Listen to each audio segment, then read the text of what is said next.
Arsenal destroy Sheffield United 5-0 as Eddie Nketiah scores a hat-trick. Jules, I've been an Eddie doubter.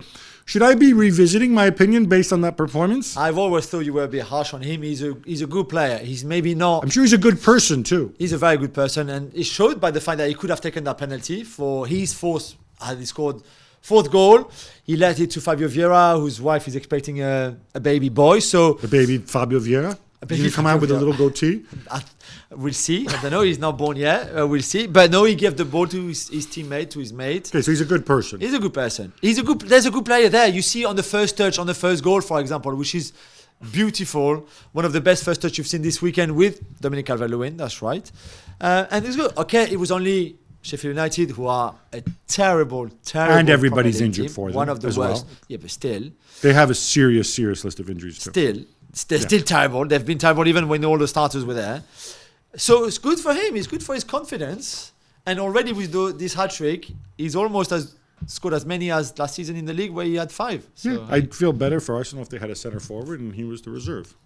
Oh my God. You don't like neither him or Gab Juls anyway. Liverpool roll past Nottingham Forest 3-0 to stay fourth. Jules, I feel like many are kind of sleeping on the Reds this season. Yeah, I think you're right, Gabby. There's a bit of that. I like that midfield 3 of Gravenberch, Szoboszlai, and I didn't think he was good at work, McAllister, but he's learning the position. Yeah, it's not his best position, but no, he was gritty. He's doing great. Yeah, he's fighting hard. They never really coped with him. Forest are not very good. Let's be honest. No. But it was good, especially with the build up to the game and what happened to Luis Diaz, which is the next quick hit that we have. I thought they responded really well. Mo Salah is a bit lucky with his goal because I don't know what Matt Turner is doing there, but I thought it was a very positive. Is it Vlachodimos time for Nottingham? I don't think anybody outside of Greece or the United States cares about this. Is it Vlachodimos time? No. I think he deserves a chance now. Why doesn't Vlachodimos get a chance? No, I think he would get his chance. He would get his chance. And we're sticking with Liverpool, Gabby, because Luis Diaz's parents were kidnapped in northern Colombia on Saturday. He was obviously not involved in the game at the weekend. His mother was released, but his father is still missing. Yeah, and there was a tribute, obviously, from Diogo Jota. It was quite touching. He said, look, I started in his place. I think all you can do is pray and hope that the man is safe and that he and anybody else who's been kidnapped with him is released safely. Yeah. Chelsea fall at home to Brentford 2-0 with Robert Sanchez experiencing the nightmare of every goalkeeper who comes up looking for a late equaliser and obviously conceding a goal on the counter-attack. Gab is one win at Stamford Bridge since March the 4th in the Premier League for Chelsea. Yeah, people enjoyed pointing out how stupid Robert Sanchez looked when he was just chasing little Neil Maupay up the pitch. I don't think that's fair. He went up there, he tries to equalize. I don't have a problem with that. Me neither. Chelsea's finishing in this game was really, really poor. I think Chelsea actually did enough to win. I don't think Brentford played particularly well. I don't think certainly not for the first half. Yeah. In the first half, Chelsea could have scored a couple of goals. Yeah. Is it Pochettino's fault they didn't finish? No. But I go back to say, who puts this team together?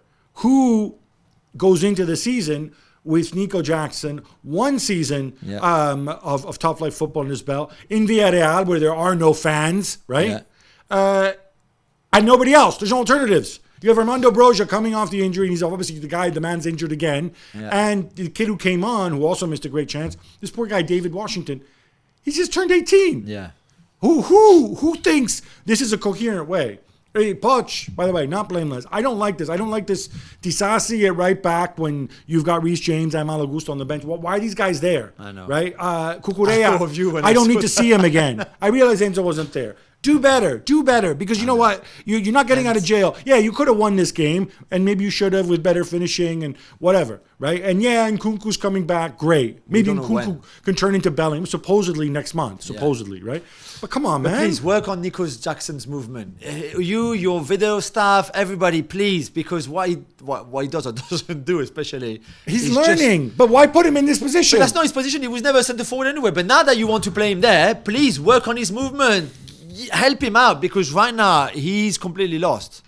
As long as they keep playing on Friday night and Monday night, it's going to be hard for us, Gabby, to give Tottenham Hotspur the credit they deserve because they beat Crystal Palace and they're still top of the table.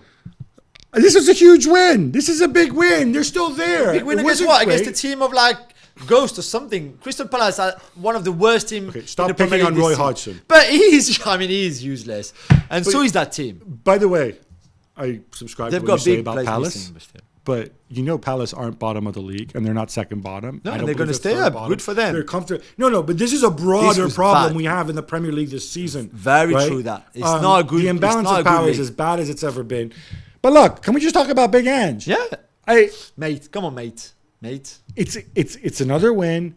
They were better, I thought, in the second half than the first. It's not easy to break down Palace, and they're up there. A 2-point lead. I don't know how long it's going to last, but if you're Big Ange, you're loving it. Aston Villa beat Luton Town 3-1, and it's 12 home wins in a row for Unai Emery and Luis Miguel Echegaray, who's part of the team. Of course. Jules, I bet you have some nice things to say about him. Yeah, they've been outstanding. I mean, even this season at home, 5 games, 5 wins, 20 goals scored. Pretty remarkable record. The best in the league by far. They just play, especially at home, with so much energy and going forward. Diaby, Watkins, McGinn, Zaniolo, all of them. They've got options off the bench. They've got depth in the squad. I think they're good. I don't think they're going to finish top 4. They're fifth place. They not might finish top 6. There's still 3/4 of the season to go. They have a 5-point lead over the much hyped Newcastle. Oh, Eddie Howe, all the money. Or Brighton, and your God did Zed. It's actually funny you said that, because it's one of the next 2 quick hits. I just love it. I like that he's found a club that is like him. That he's what weird. Oh, that's so mean. But with less ego, maybe even less expectations or everything like that. The record ever for Aston Villa, you know what it is? It's 13 wins in a row, which was in the early 80s at home. And the 80s, where they were obviously very good and won the European Cup and all of that.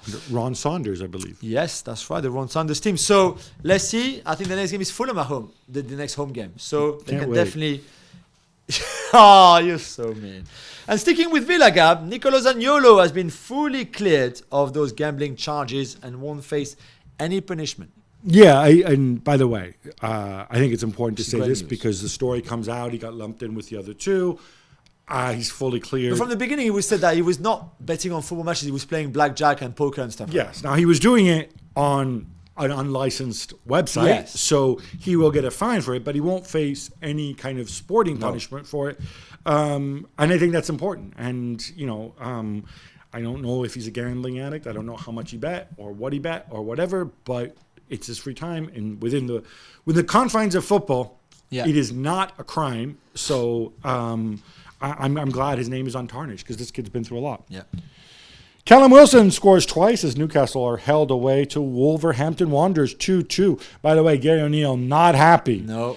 Jules, 1 win in 4 for Eddie Howe in all competitions. Are they flagging a teeny tiny bit? Yeah, I think so. We saw against Dortmund, even if they had chances to at least get a draw, after they were poor in the rain at Wolverhampton on Saturday evening. They should have never got that first penalty ever in a million years. This is not a penalty.